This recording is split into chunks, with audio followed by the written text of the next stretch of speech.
Está no ar. Let's Talk Podcast, uma iniciativa da NTT Data Brasil que une negócios e inovação. Um estudo revelador da Chess NTT Data traz o real significado ou significados do dinheiro para o brasileiro. Como o contexto econômico influencia esse significado? Como as diferentes classes sociais percebem o dinheiro?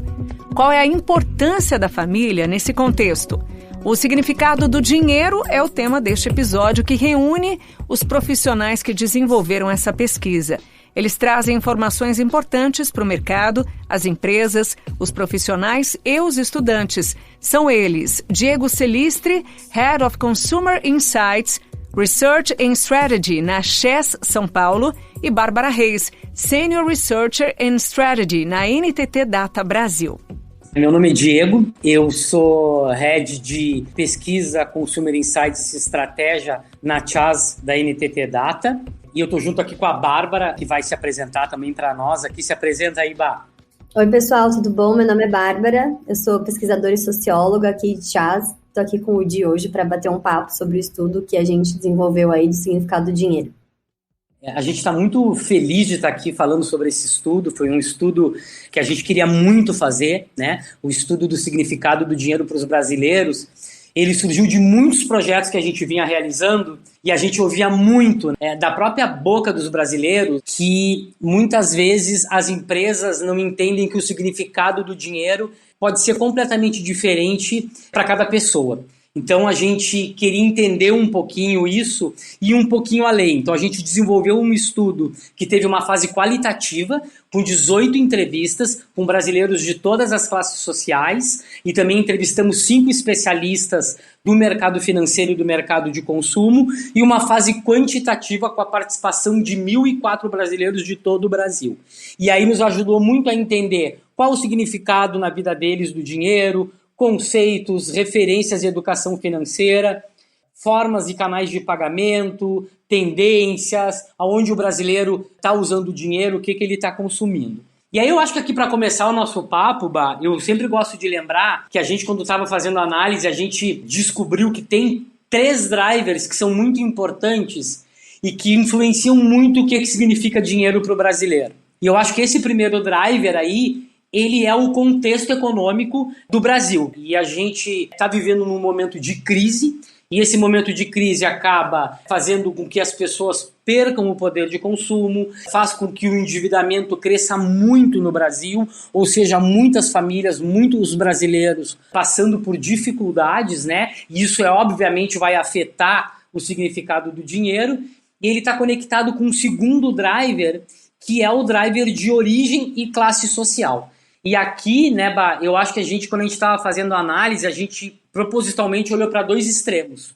Então, o extremo da escassez, quando a pessoa vive com pouco dinheiro. Essa pessoa que tem muito pouco dinheiro, é muito difícil ela olhar para o futuro, porque ela tem que resolver o hoje, né? Tem que botar comida na mesa, né? Ela tem que olhar para as questões básicas. E aqui a gente até teve Foi muito legal porque a gente teve um participante que fez um desenho e ele fez esse desenho, ele se segurando numa corda bamba, e ele disse: dinheiro é isso, né? É como se eu tivesse que ficar me segurando numa corda para não cair, e se eu cair, rezar para ter uma rede que possa me segurar. Quando a gente vai para o extremo da abundância, já é o contrário, porque a pessoa já garantiu o básico. Ela tem a capacidade de olhar para o futuro e até as escolhas dela não são por obrigação. Ela tem uma maior liberdade de escolha.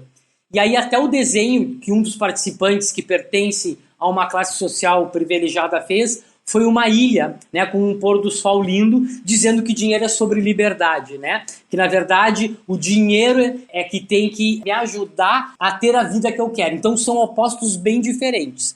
E o último driver é a questão de referências de vida financeira, que a gente viu que também é uma coisa muito importante. No Brasil, o estudo deixou claro que as pessoas carecem de referências de vida financeira saudável, que elas possam se inspirar, que elas possam seguir. E isso acaba impactando no comportamento delas, ou seja, na falta de educação financeira, que também está conectada com a falta de educação de qualidade no Brasil de uma maneira geral, mas essa falta de referência também de alguém que elas possam se inspirar acaba impactando na vida delas e também torna essa relação com o dinheiro algo muito difícil, né? E fica também muito complicado para elas se organizarem financeiramente. E aí, olhando esses 3 drivers, Bárbara, a gente conseguiu chegar nos 3 principais significados do dinheiro para os brasileiros. E aí eu queria que tu falasse um pouquinho sobre isso. Boa, Di. Então, como o Di comentou, a gente tem aí esses drivers, né, que são fixos para entender toda a realidade do nosso país. Mesmo assim, a gente conseguiu identificar aí 3 macro significados do dinheiro para esses brasileiros. Então, o primeiro que a gente tem para apresentar para vocês e contar um pouquinho sobre é o significado da família, e esse foi assim o mais presente, muito voltado para a garantia não só da subsistência, mas também da felicidade da família em que essa pessoa vive, né? Em que essa pessoa participa ou até que ela pode até sustentar.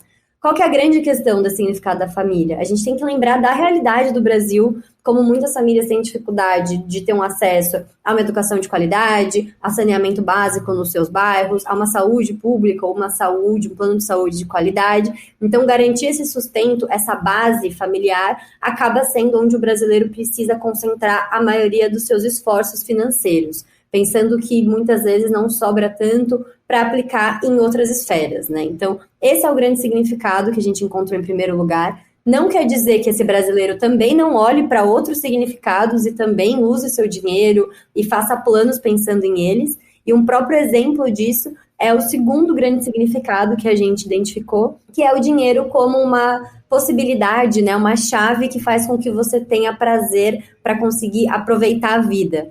Então, a questão de aproveitar os momentos, a questão do hedonismo, mesmo com pequenos carinhos do dia a dia, ou até com grandes marcos de vida, como viagens, intercâmbios, ou também um batom que você compra no mês para se sentir melhor com você mesmo, ou uma academia que você escolhe pagar mensalmente para você também se sentir melhor com o seu corpo. Então, essa questão de você usar o dinheiro como uma chave para ser feliz, para conseguir te dar várias coisas que o próprio consumismo e o capitalismo te colocam, apareceu como uma grande questão para esse brasileiro, né? Mesmo a gente considerando todas as questões e as nuances econômicas. Esse foi nosso segundo lugar aí, né? O prazer para aproveitar a vida. A gente tem aí um terceiro significado do dinheiro, que a gente identificou na pesquisa também, que traz um olhar um pouco mais político quando a gente para pensar em como as pessoas se relacionam entre si, como elas se relacionam com o mundo em que elas vivem, que é capital social e poder. Então, esse é nosso terceiro grande significado. E, basicamente, quando a gente vive em um mundo que ele é orquestrado e guiado pelo dinheiro, pelas relações comerciais e pelo próprio capitalismo, a gente vê aí que o dinheiro acaba sendo a forma de você se inserir ou não na sociedade, né? É aquela grande frase que até muitas pessoas vem até de uma movimentação de classes sociais mais baixas ou periferias, que fala, se eu consumo, eu existo. Então, enquanto eu não consigo consumir, eu não consigo existir dentro desse mundo. Então, o dinheiro entra aí como uma forma de você conseguir transitar entre espaços que você antes não conseguiria. Então, se você não tem dinheiro, você fica ali um pouco mais restrito a talvez determinadas regiões, a determinados espaços. Então, o dinheiro entra aí como esse capital social, de inserção social, e poder também, que é esse poder econômico de você conseguir atuar dentro do mundo que você vive. E aí a gente ficou discutindo muito sobre esses significados e começamos a pensar também, tá bom, mas aterrissando um pouco mais, tangibilizando para a realidade do consumo e das empresas, como é que é, né? Como é que esse brasileiro está consumindo, está colocando esse dinheiro? E aí, Di, se quiser complementar aí, vamos falar um pouquinho sobre esse ponto, que eu acho que é um gancho bem legal com os significados. Eu acho bem interessante esse ponto, né? A gente tem que lembrar ali que quando a família entra como principal significado, né? Essa questão de garantir a felicidade e o futuro familiar, dentro desse significado, todas as formas de consumo mais básicas aí já estão consideradas, né? A gente está falando de alimentação, moradia, educação e saúde. Então, tudo já entra dentro desse universo. Mas a gente achou interessante também que outras formas de consumo também apareceram. Tem uma delas que está muito relacionada a ter comodidade e praticidade, e isso está muito relacionado aos significados do dinheiro, porque quanto mais comodidade e praticidade as pessoas têm, mais tempo elas vão ter para curtirem a vida com seus familiares. Elas vão conseguir melhorar esses momentos de diversão, além de poder usufruir de questões que fazem parte desse momento de estar com a família de maneira mais fácil para elas, na verdade, né? Porque se eu consigo ter o dinheiro para consumir coisas que me trazem praticidade e comodidade, eu vou estar tendo mais tempo e formas melhores de eu estar junto com a minha família. E aqui é muito interessante no estudo, como o brasileiro, a gente tinha uma pergunta que era aonde você acha importante ou muito importante usar o seu dinheiro? E aí foi muito interessante que diversos serviços digitais saíram com percentuais acima de 50%. Então, assim, os brasileiros acham importante ou muito importante. 55% deles disseram aplicativos de entrega, é importante usar dinheiro com isso. 53% com aplicativos de mobilidade urbana. 51% com deliveries de alimento, e a gente ainda teve na área de entretenimento e lazer 41% que falaram que é importante ou muito importante usar o dinheiro com streamings de vídeo e 37% com aplicativos de aluguéis de casas ou apartamento, né? E eu acho que aqui é muito interessante entender duas coisas. Primeiro, quando a gente analisou mais a fundo, a gente não viu que tinha uma diferença relevante entre as classes sociais, mesmo no momento de crise econômica.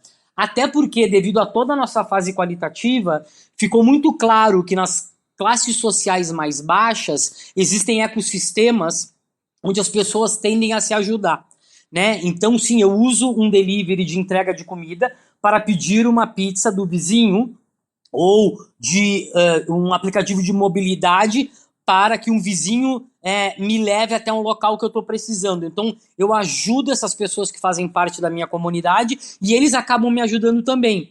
Porque se eu tenho uma empresa, eles também vão consumir de mim, ou se eu precisar, às vezes, de alguma ajuda na minha casa, sei lá, alguém que arrume o meu chuveiro, eu também vou contar com eles. Então, a gente vê que tem essa troca, né? Mas, de qualquer forma, independente da classe social, a gente viu que o brasileiro está considerando muito importante utilizar com esses aplicativos.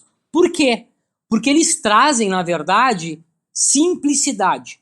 Com poucos toques, em poucos steps, o brasileiro consegue resolver o que ele precisa, né? É muito simples, é muito fácil. E aqui a mensagem é, quando a gente pensa em novos serviços financeiros, principalmente serviços, né, que são lançados pelas instituições financeiras, fintechs, bancos tradicionais, enfim, será que esses serviços eles estão sendo lançados, eles são fáceis, eles são simples, eles têm poucos steps? Porque a mensagem que fica aqui é simples, né? A demanda existe. Se a gente oferecer um serviço que é muito simples de usar, que é rápido, que é instantâneo, né, que não tem taxa, a aderência vai acontecer.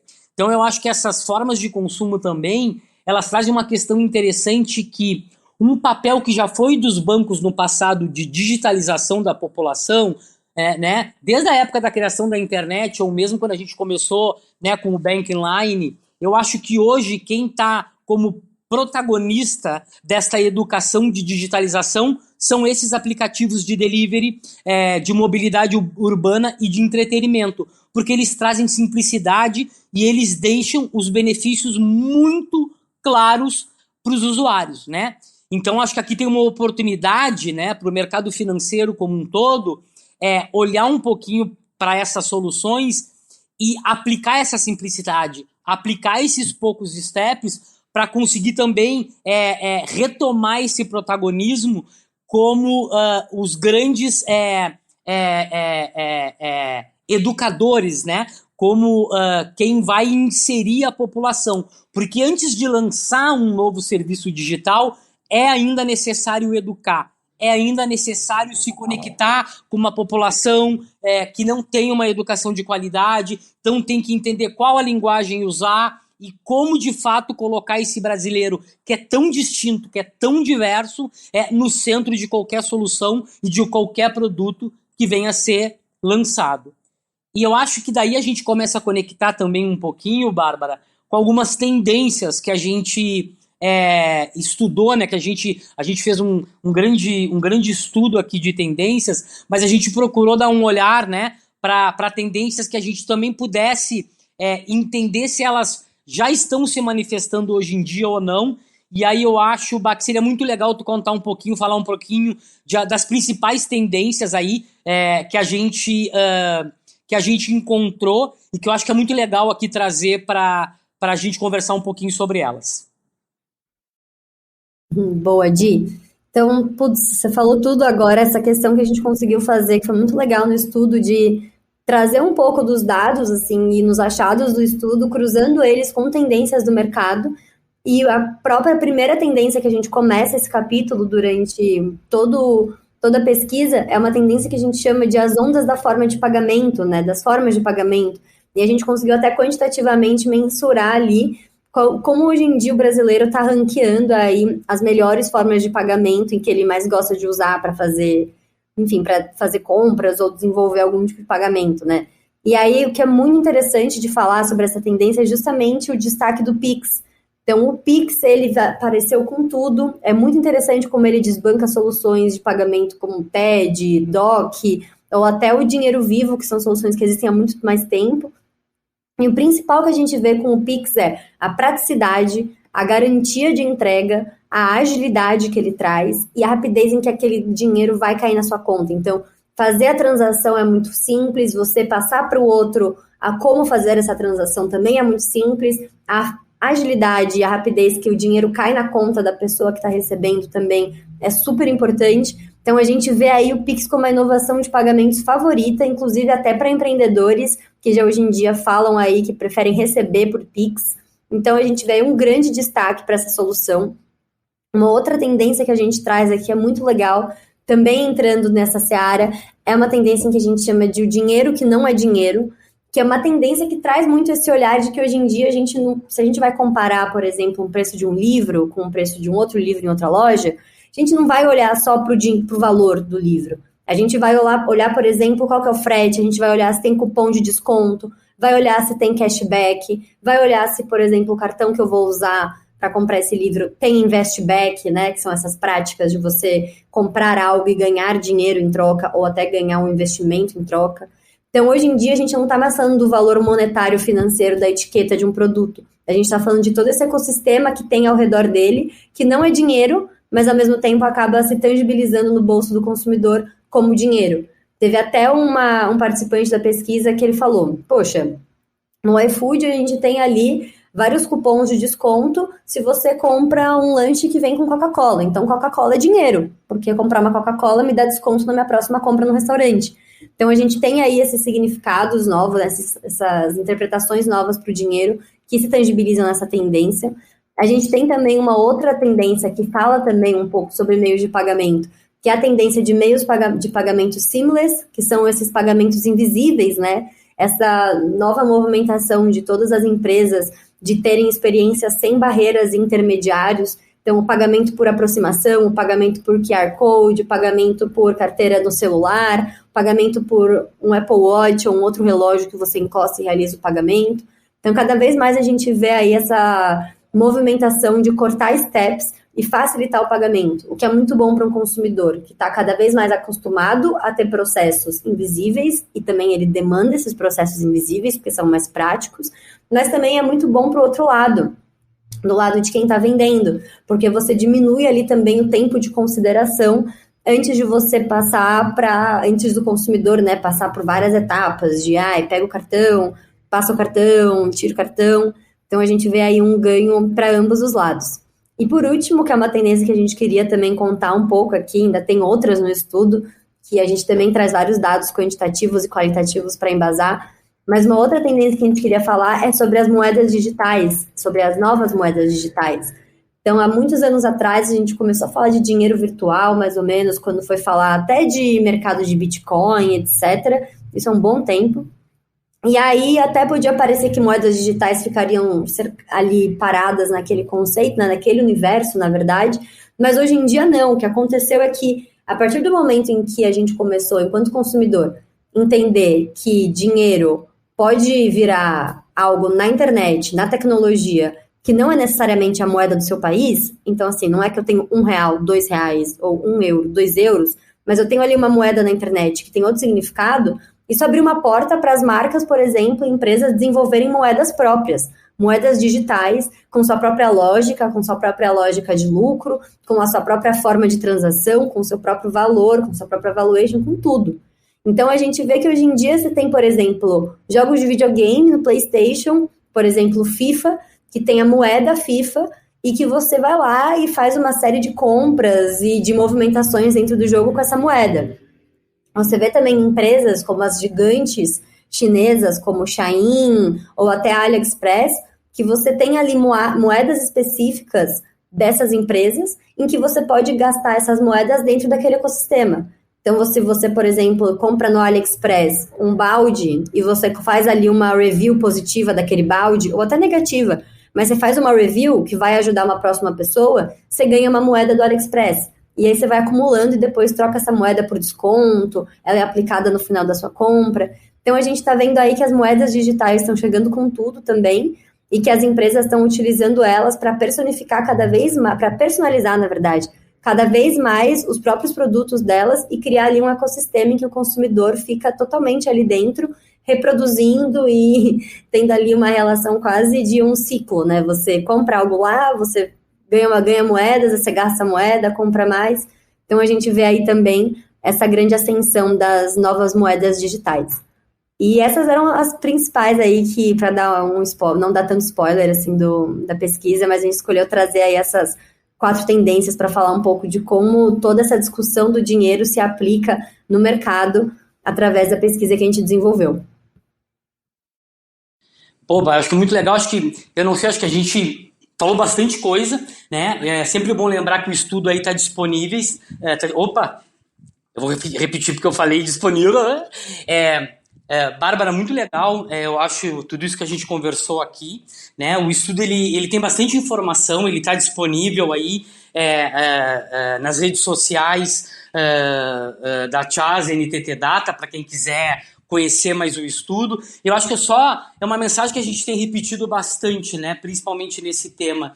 Eu acho que tem diversas oportunidades aqui para as instituições financeiras, né? Quando a gente pensa em alguns resultados, quando a gente falou lá, né, o principal significado é família, né? Que tipo de produto é pensado para as famílias, né? E quando a gente fala de família aqui, não é só o pai e a mãe, é o filho, é o irmão, e independente do conceito de família, né? A gente sabe que aqui, com a pandemia, muitos filhos voltaram a morar com seus pais, né? Então, assim, existem produtos, né, com soluções para famílias, né? Um combo, uma conta combo, por exemplo, com benefícios para grupos familiares, são só perguntas que ficam. Mas o que eu acho que a mensagem aqui é que existe um Brasil, mas é um Brasil de verdade. O Brasil que está fora das grandes capitais, né? Um Brasil que tem uma diversidade de comportamentos, de valores, de hábitos, né?